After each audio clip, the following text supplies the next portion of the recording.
More than any other vessel, the tugboat captures the salty essence of a working-class ship.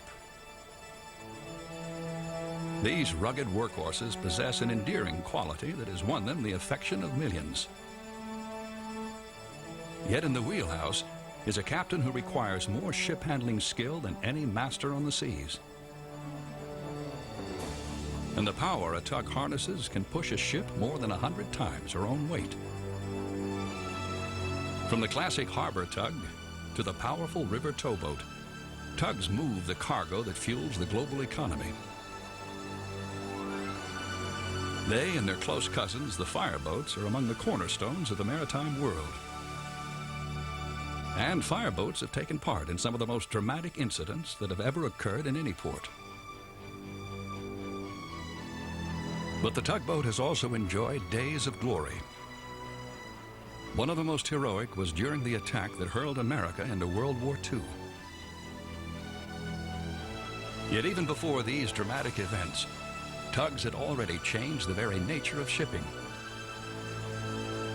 With their sturdy design and the hard-working dedication of their crews, they helped propel the merchant trade from an era of sail and wood into the age of steam and steel.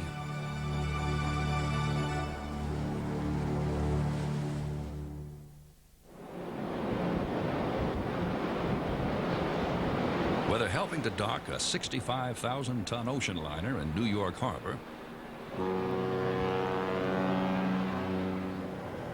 or pushing a 1,000-foot-long raft of barges on the Mississippi River, tugboats, in all their varied shapes and sizes, perform numerous invaluable jobs. It's an importance that is belied by the tug's basic simplicity. In essence, a tugboat is little more than a housing for an engine, one that must be light, yet extremely powerful. Large ships and barges traveling at low speeds are at the mercy of winds and currents in narrow inland waters. Tugs act as mobile, attachable propulsion units to wrestle these behemoths against a dock or push them safely to their destination. But moving a mountain of steel like the Queen Elizabeth II requires much more than brute force. It also calls for precise maneuvering in tight quarters.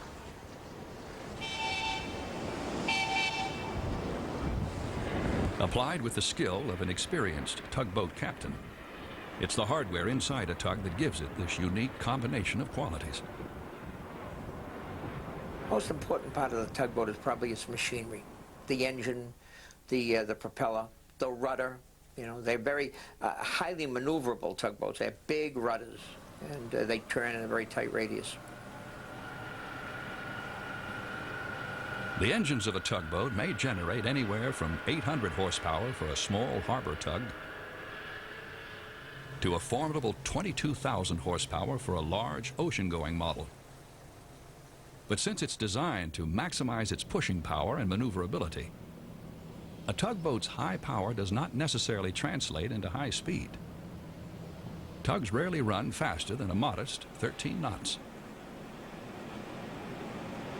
Of all the types of tugboats operating today, it's the burly little harbor tug that most closely captures the essence of these classic vessels. While they can perform several tasks, from pushing barges to towing ships in coastal areas, the main job of the harbor tug is to assist larger craft in maneuvering to and from their berths. A typical harbor tug weighs in the range of 100 to 500 tons and is anywhere from 50 to 140 feet in length. Its deckhouse covers about 2/3 of the deck, with sufficient space to accommodate living quarters for a crew of around 5 people. The wheelhouse is raised and designed to afford maximum visibility. The steel hull is deep and strongly built, and while it was designed with practical considerations in mind, some find its stubby appearance pleasing to the eye. Hull design of tugs has always struck me as being very beautiful. Their hull is a relatively narrow, deep hull that keeps the prop buried and doesn't present a lot of resistance. Makes for a real nice hull form.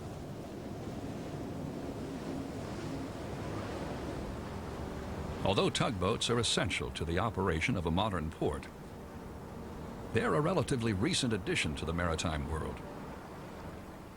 Seamen in the age of sail power had to find other ways to dock their ships.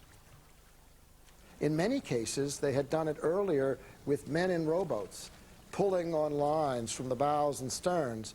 But as ships got larger and as the payloads got larger, this was simply not able to be done. They needed tugs. They needed towboats. They needed something that would enable them to maneuver.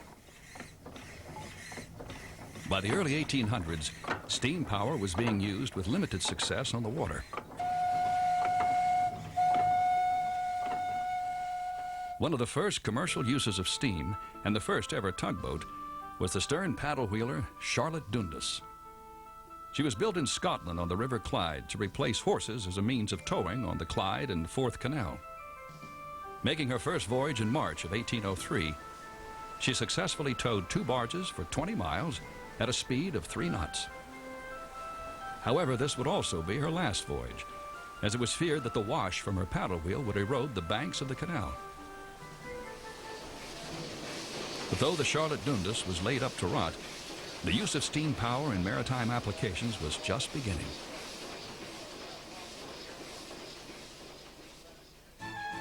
In 1814, on the River Tyne near Newcastle, England, a boat called the Perseverance was launched. Designed to carry passengers, she featured a wooden hull, a steam engine, and 2 side-mounted paddle wheels. But in her first 4 years of operation, the Perseverance failed to earn a profit transporting people and was sold. However, her new owner had a novel idea on how to make money from his investment. For a small fee, he offered to tow a sailing ship out of the busy coal port to sea. When the captain of the larger ship agreed to this unusual proposal, it inaugurated a new age in shipping. The steam tugboat was born, and for the remainder of the century and beyond, Tyneside shipbuilders became one of the major suppliers of steam-powered tugboats to the world. During this period, the tugs built on the Tyne River changed very little. The tugboat Appleton Hall, now moored near the San Francisco Maritime Museum, was built in 1914. Yet she looks remarkably similar to the Perseverance and her sister tugs of 90 years before. Her hull is made of iron instead of wood like the first Tyne River tugs, and her engines reflect the only significant change that occurred in the era of paddle wheel tugs. The first Tyne River tugs had a single engine that drove both paddle wheels, making them cumbersome to handle. But by the middle of the century, they were outfitted with 2 engines which independently operated each paddle wheel. This development greatly enhanced their agility, allowing the tugs to turn within their own length by running one paddle wheel forward while reversing the other. Side paddle wheel tugboats were common well into the 1930s, with some, such as the Appleton Hall, working as late as the 1960s. Their longevity was owed to their remarkable maneuverability and the fact that their engines were simple and dependable, with large cast iron components that were designed to last. They were not technologically advanced, but that's one reason why they did last so long. They were overbuilt, they were over-engineered. Everything was bigger, bigger was better, which is real common in steam engineering.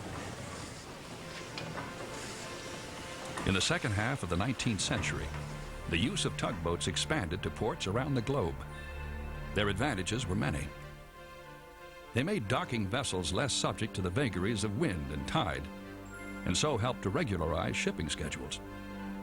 They also made harbors accessible to larger and larger ships, spurring the construction of bigger, iron-hulled, steam-powered vessels, and giant sailing ships called windjammers, which replaced the clippers as the largest sail-driven craft in the world.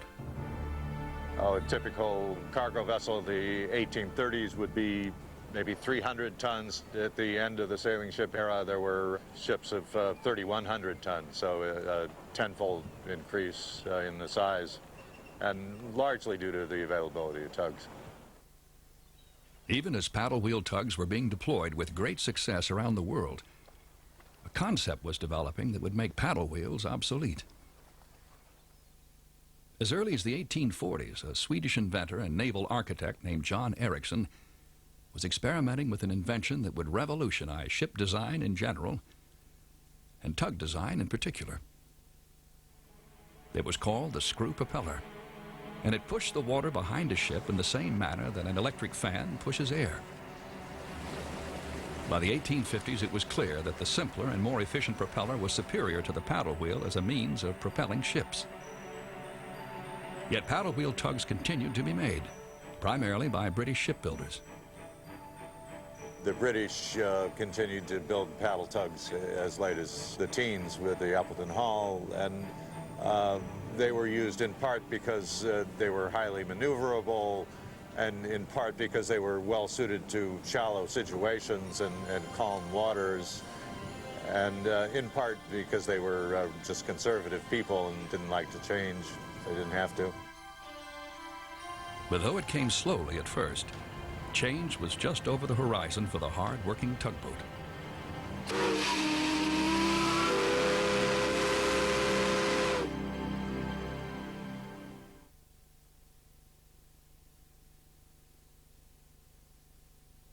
Tonight, when Vietnam continues, the conflict worsens. In Vietnam, He has some shrapnel lodged in his spine.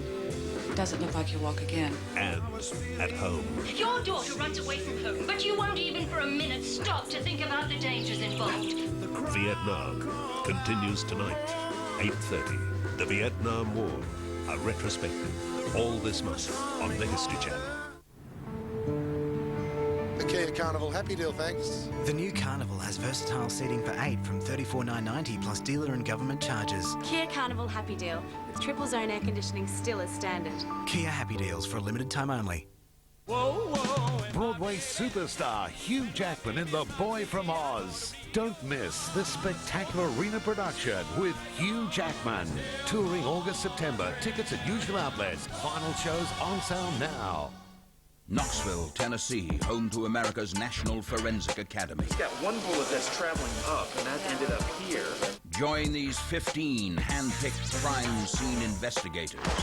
Brick walls, he'll shoot through them. As they master their trade through recreations of real crime scenes. Another thing is to not overlook anything. You don't know what's going to be important. Crime Scene Academy premieres Fridays, 9:30 on CI. We're Navy SEALs. I've been sent to rescue you. Follow the SEAL Code. Loyalty to country and team.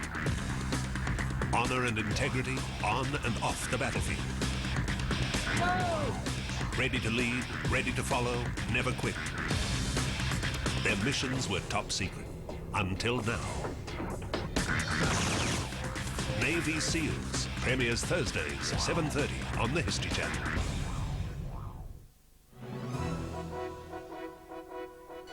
By the late 1800s, the stern-mounted screw propeller had begun to replace the paddle wheel as a means of propulsion, and the tugboat, as it now appears, soon emerged. Just as the Tyne River paddle wheel tugs saw very little change in their century of use, modern tugboats resemble their 19th century propeller-driven ancestors to an astonishing degree. An 1880s advancement in steam technology known as the reciprocating steam engine, coupled with the screw propeller, brought a significant increase in horsepower to the tug.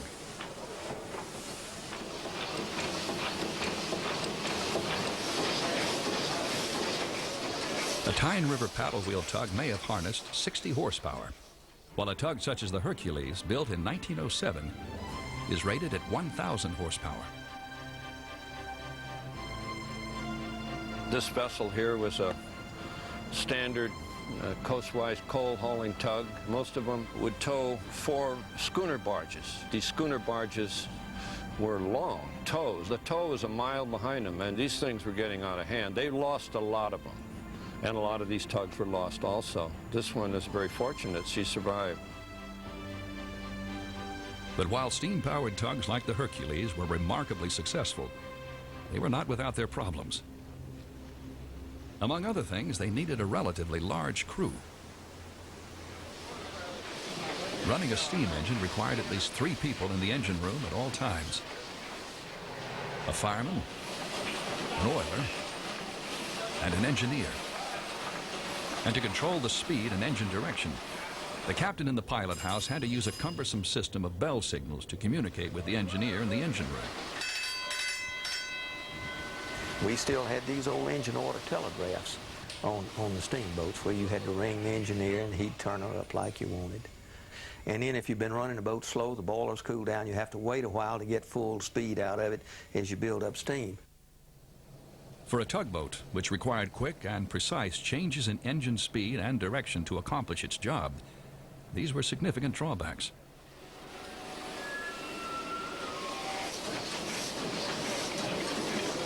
Many of these problems were solved with the introduction of the more easily operated diesel engine in the early 1900s.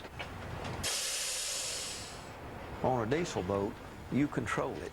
It's all right there at your hands, and the pilot has full control. He can go from full ahead to full astern really in just seconds. Yet any tugboat man who has spent time on a steam-powered tug is left with fond memories. Those old boats had a certain romance to them, you know. First thing, they were quiet. The old diesel boats are noisy, they bang and clatter and go on. The old steamboats are quiet and everything. But eventually, nostalgia gave way to practical considerations.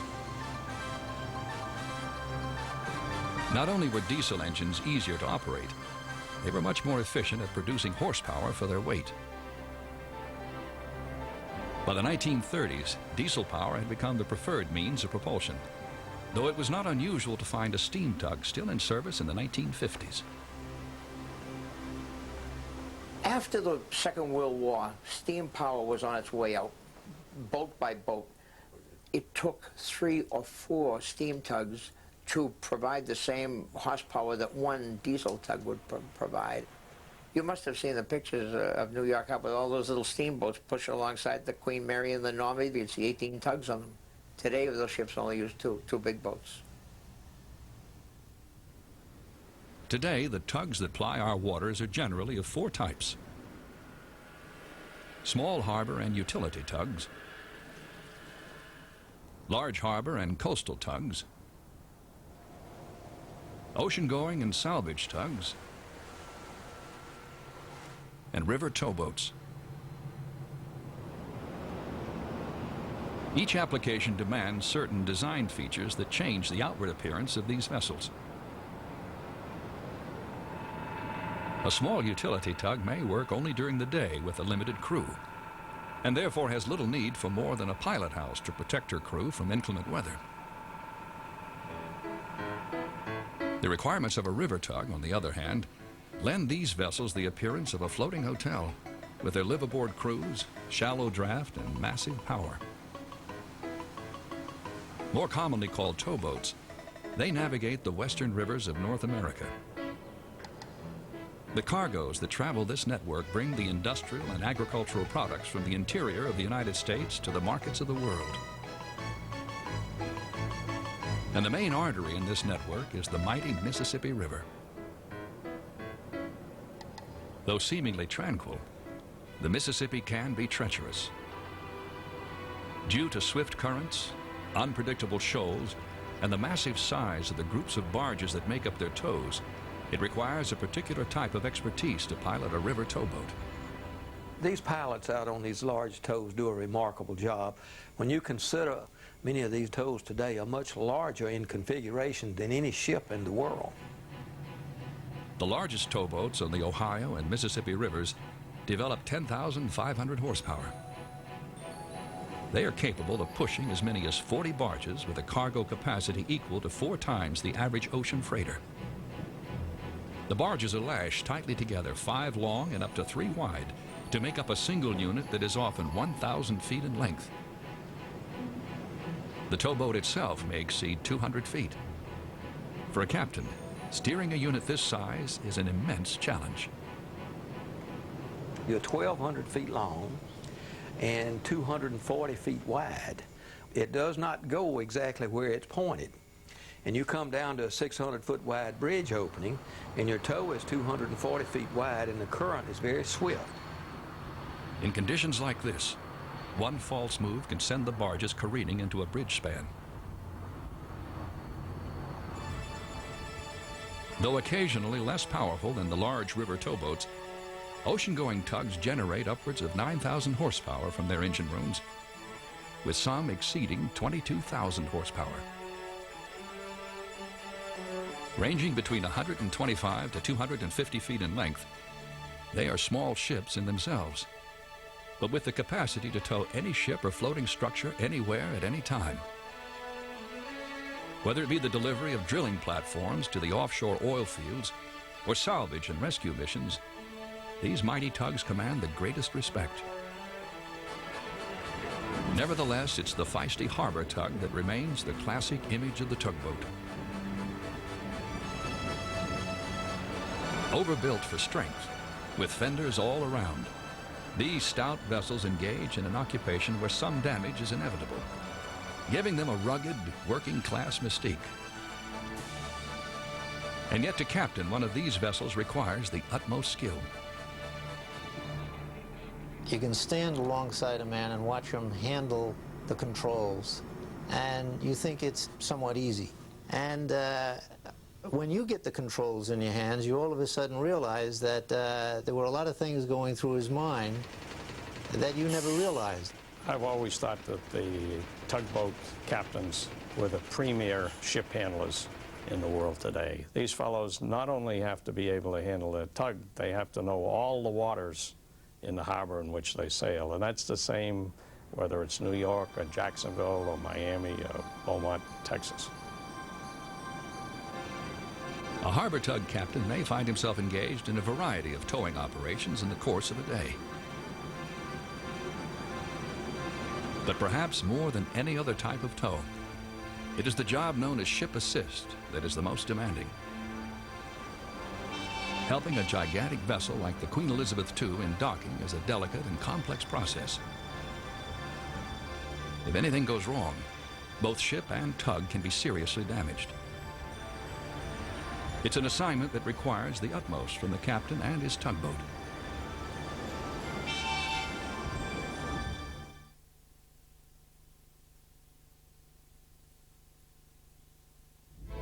We still had all the guys lined up. Most of them had their fingers still on the trigger.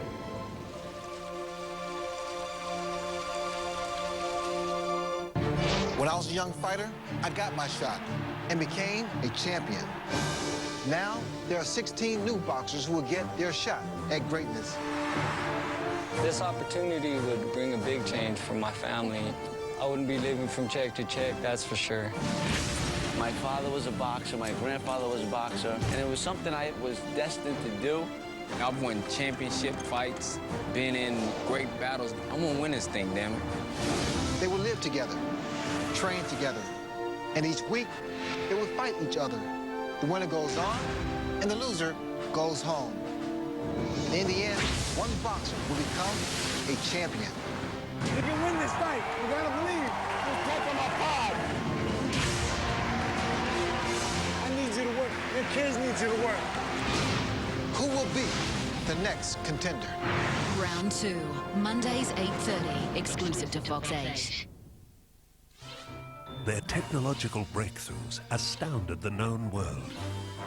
Their innovations left us with the blueprints for modern-day life. Rome. See the remarkable true stories behind the engineering masterpieces that have shaped our world. Every home of any means had running water.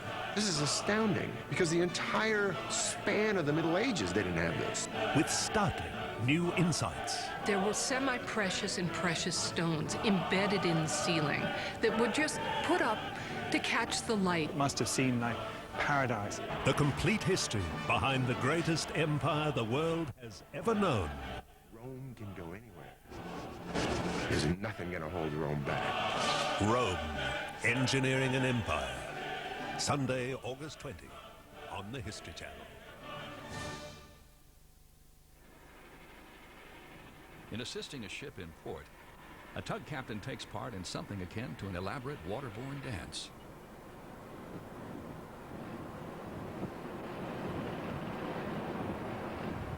In New York and many other ports, the first step in the process begins at sea.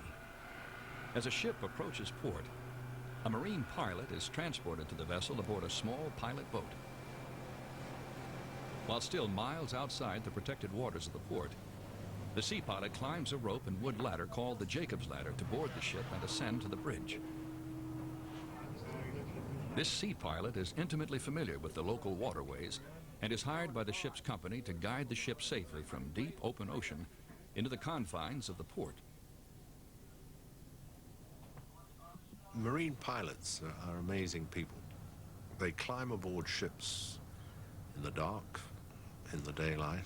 They go up and they talk to captains who may be Croatian, Chinese, green, black, white, and they proceed about their job, which is advising the captain of the way into a particular port. Once it is safely inside the port, the ship is approached by one or more tugboats. The tug captains cautiously move their boats up to the moving wall of steel, while the larger vessel is still underway.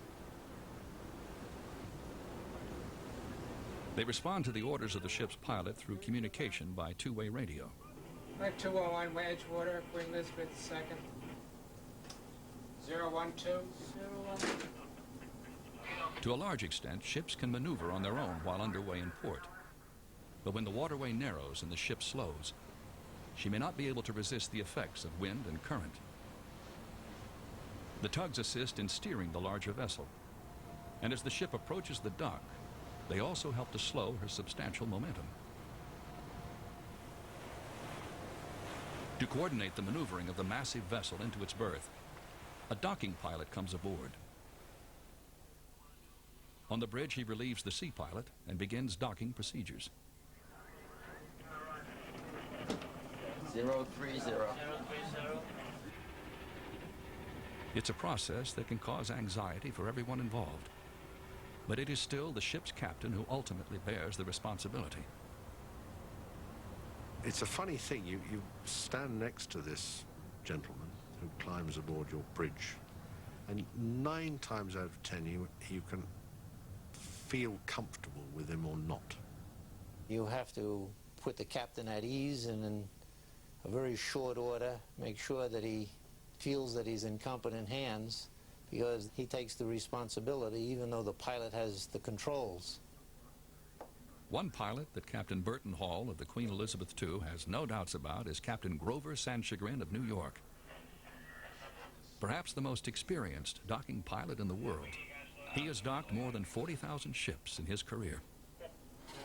I figured you had to slow down sooner or later if you're going to go into slip with flood tide. Yeah, well, you try. At this most critical point, the ship's captain relies on the docking pilot's intimate knowledge of the harbor, and especially with his mastery of the tools of his trade, the tugboats. All docking pilots are basic tugboat men. That's where we come from. We come from the ranks of tugboat captains. Because how can you orchestrate a tugboat show if you yourself are not a tugboat captain? They make the best pilots. The best pilots in this bay were ex-tugboatmen and always will be. You can't learn it out of a book. It don't work that way because every job is different. From the bridge wings, the docking pilot quickly assesses currents, tide, and wind conditions before setting his docking plan into motion.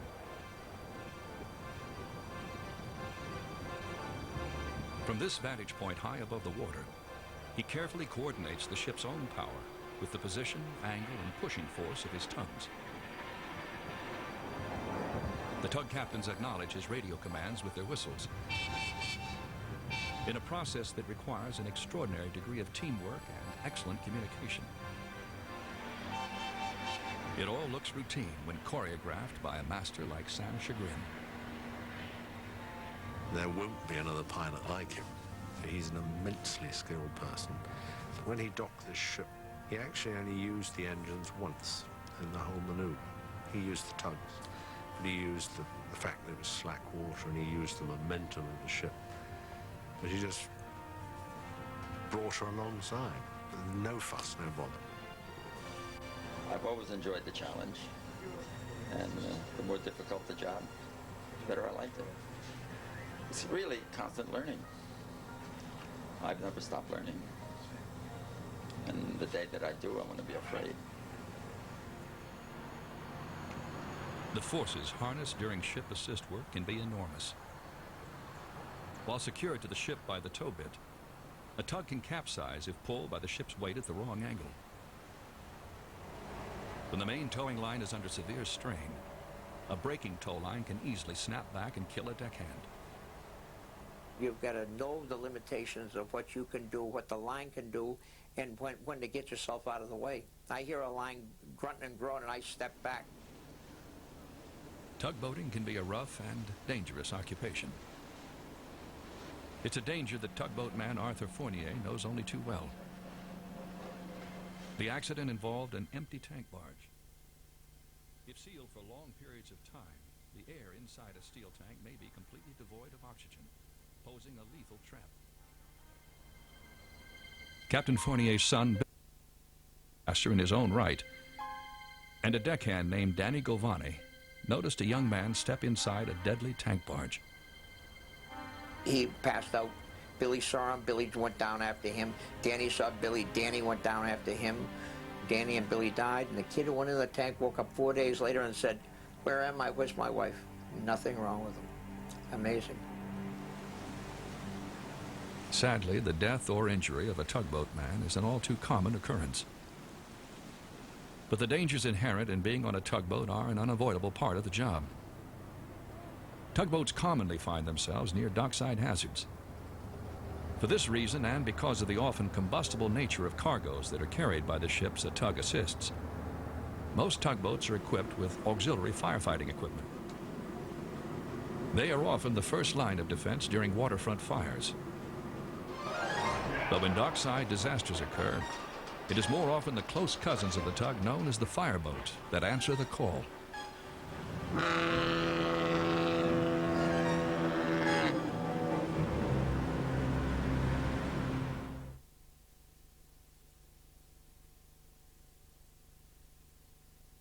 August 18, 1966.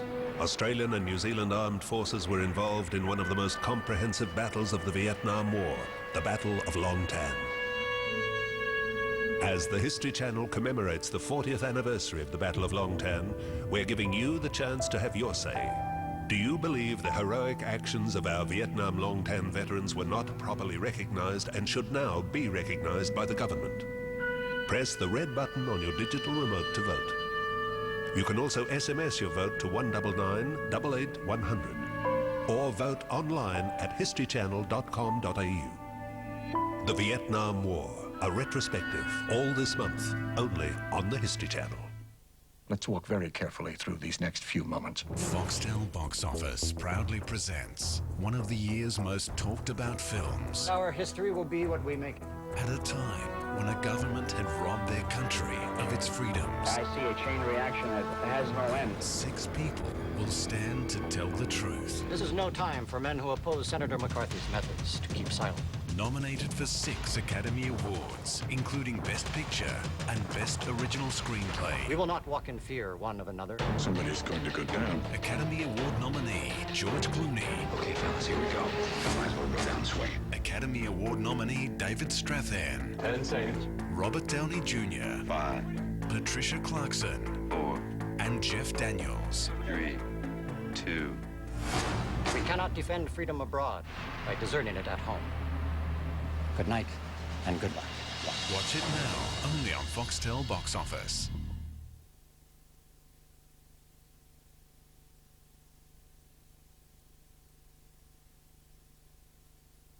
The Attorney General, I know. Oh, Mr. President, I have not been involved intimately with the Southeast Asia or Vietnam. Based on my 2 meetings at the National Security Council meeting, I thought that there was too much emphasis really on the military aspects of it. I would think that war will never be won militarily. I think that that's good thinking, and that's not any different from the way I have felt about it. Thank you, Mr. President. Bye. Bye. Eavesdrop on History in the Making and discover how Lyndon B. Johnson was forced into a war he never wanted. Ain't no daylight in Vietnam. There's not a bit. There's no end to the road. LBJ and Vietnam premieres Wednesday, August 23. The Vietnam War, a retrospective, all this month on the History Channel.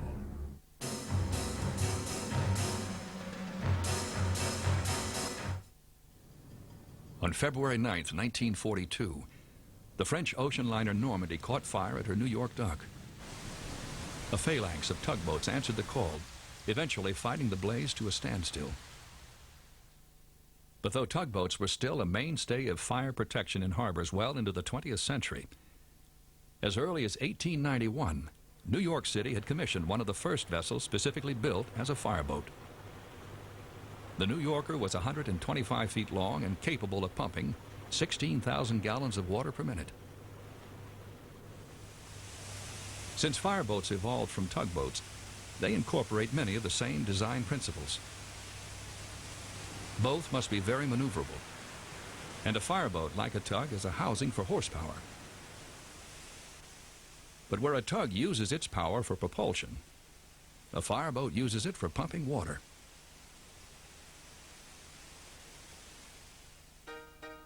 When the city of Los Angeles first annexed the port of San Pedro in 1909, its new harbor commissioners contracted the tugboats Warrior and Falcon to serve as the port's firefighters.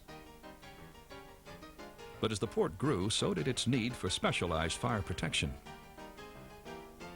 In 1925, the city took delivery of the 99-foot-long fireboat, Los Angeles City No. 2, also known as the Ralph J. Scott. She was complete with the latest innovations in fireboat technology.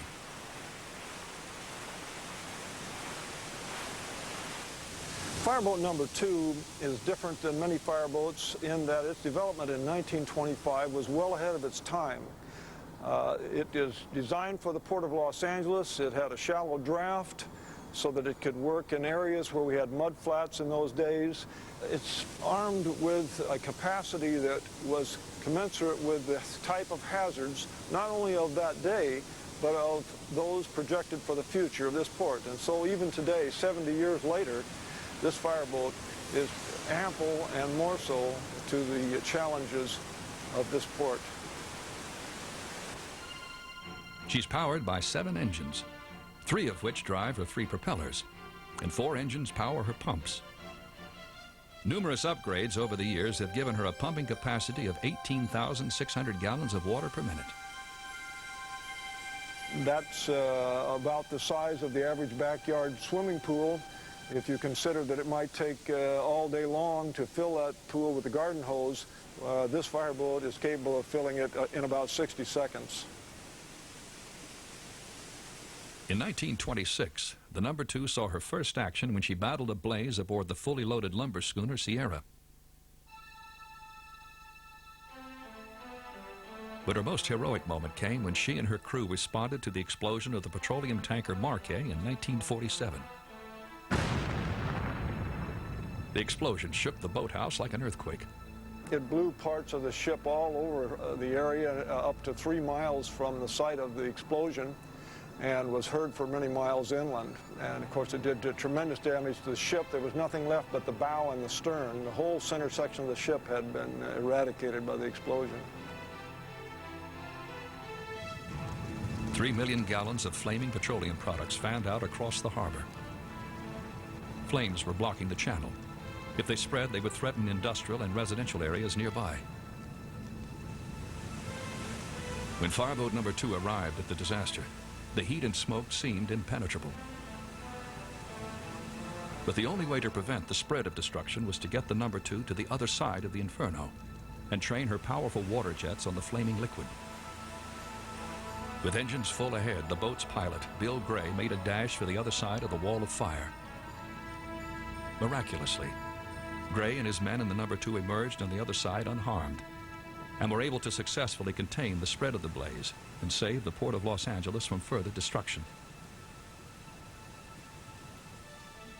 The Ralph J. Scott would go on to serve for decades to come. Today, she's registered as a National Historic Landmark and still serves dutifully for the fire department in the Port of Los Angeles.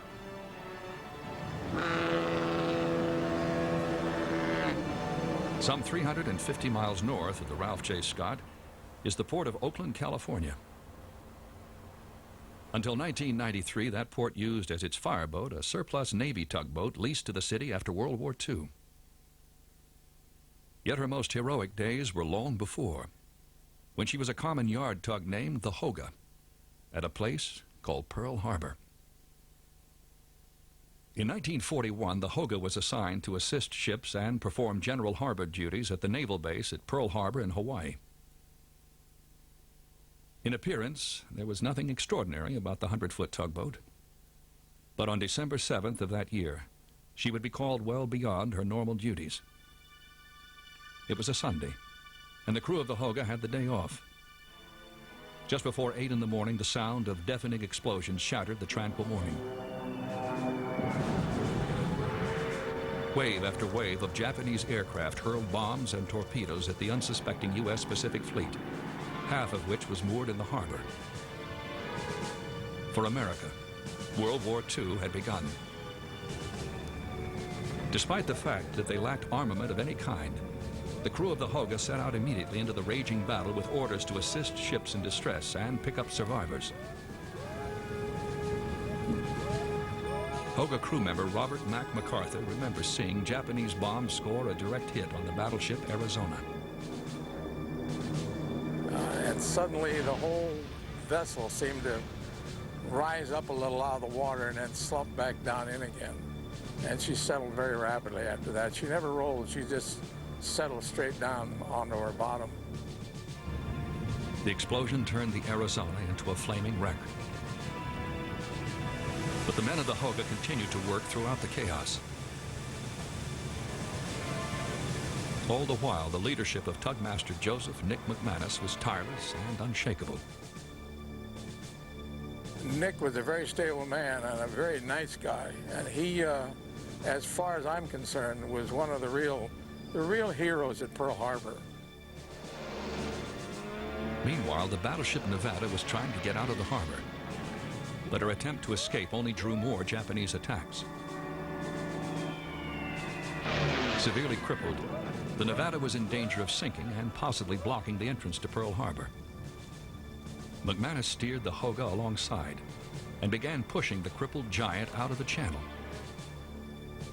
My battle station was on the top of the pilot house, manning the fire hose, along with the ship's cook. There was a big hole in the bow of the Nevada, and we were up high enough on that fire hydrant that we could throw the stream directly into the hole.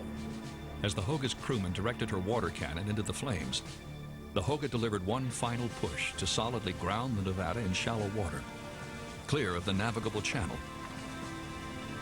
After we left the Nevada, we went back down to the Arizona and started fighting fire on the Arizona.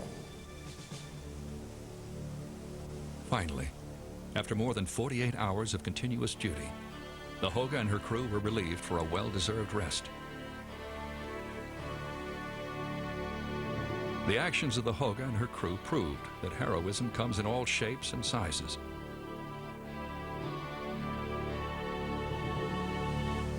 The battleship Nevada was refloated and reconstructed to serve the remainder of the war, as were several other warships that were damaged or sunk. But of the over 100 vessels that were present that fiery day at Pearl Harbor, only the Hoga remains afloat and intact.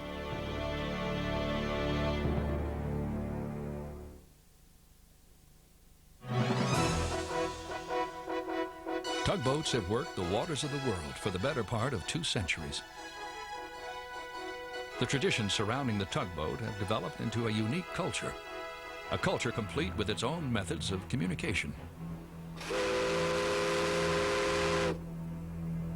Before the radios, simple thing like this, the old whistle, everybody had one. Maybe they had 1 or 2 in case they dropped it. No battery required. He'd blow it a certain number of times. 1 was to come ahead, 1 was to stop, 2 was to go back. and then you'd use the ship's whistle for the tugs on the stern. You give it a little, can I give it a little? Like that's how the tug answers, just like that.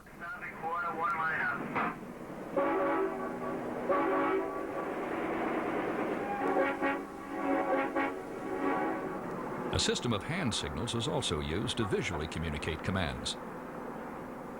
This would be slow ahead into the ship. This would be half ahead. This is full speed. Bring her back to half. Full speed again. Stop her and then back her up. And then when he was done with the job, he would signify this ladder up. Bulletproof. Like all cultures, tugboating is a way of life that often passes from generation to generation. In the tugboat industry, especially the harbormen, a lot of them second, third, fourth generation. There's a lot of men who bring their sons into the business. Brian is already captain on the escort. The other boys have got the pushy. They are soon to be 13 and 15.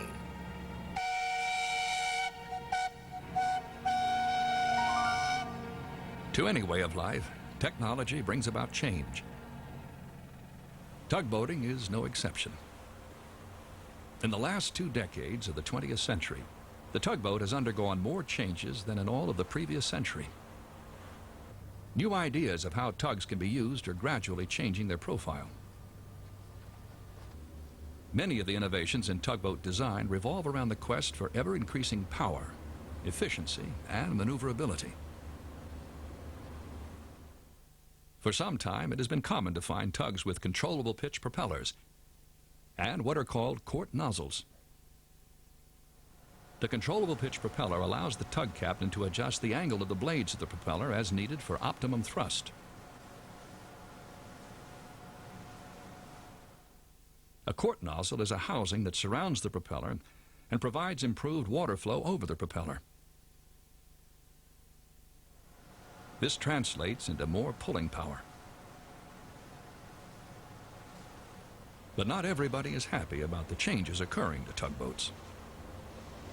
Now we're going into a whole new phase of towboating, and it's very automated.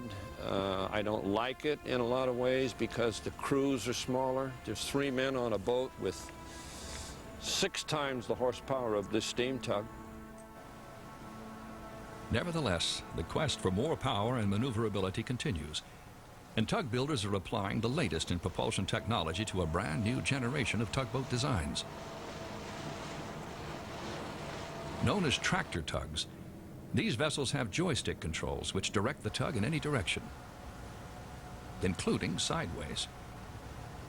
To put a tug into the maneuvers that they believe that these tractor tugs are able to do is asking a tug to commit an unnatural act. It just is not what a tug should be doing, to be laying out there on a 45-degree angle trying to stop a ship. One of the propulsion systems that permits this unnatural behavior is known as a Z-drive. It's like an outboard motor drive. The propeller itself swings 360 degrees around. It will give you all the power the tug has in any single direction. It's a big advancement, but you don't get any more for docking the ship with that tug as you get for any other tug. Some tugs have no propeller at all. They have what is called a Voith-Schneider drive. Invented in the 1920s, the blades of the unit are mounted on a rotating drum and extend downward from the hull. As the drum slowly spins, the angle of the blades can be changed by the operator to achieve instantaneous and precise thrust in any direction.